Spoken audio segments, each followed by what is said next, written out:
The tunnels below.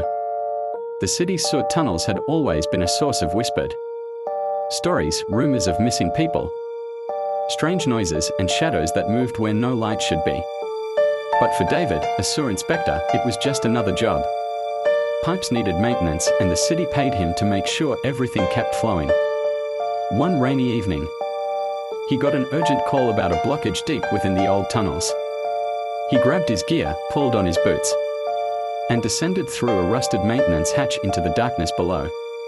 The air was thick with the stench of rot and mildew. Water sloshed around his boots as he walked, flashlight beam cutting through the damp air. The deeper he went, the more uneasy he felt. Something was off. The usual distant echoes of dripping water seemed different, distorted, almost like whispers. Then he saw it.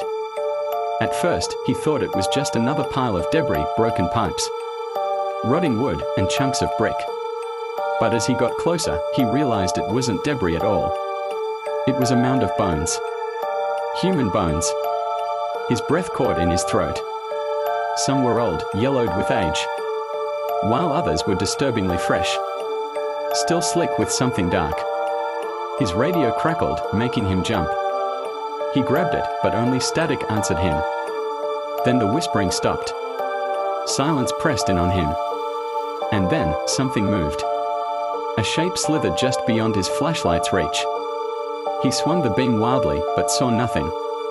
The water rippled, as if something massive had just submerged.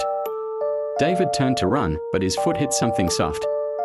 Looking down, he saw a face staring back at him. A bloated, eyeless face, half submerged in the murky water. He recoiled, heart hammering. And then a hand, long, twisted, and wrong, burst from the water, grasping his leg. David screamed as he was yanked downward. He thrashed, kicking wildly. But more hands emerged, pale, boneless things that gripped his arms, his throat, pulling him deeper into the blackness. The last thing he saw before the water closed. Over his head was a gaping mouth rising from the depths, too wide, too full of teeth, and the realization that those weren't just bodies in the sewer. They were feeding grounds. The radio on the tunnel floor crackled once more before falling silent. The city above bustled on, unaware that something beneath was still hungry.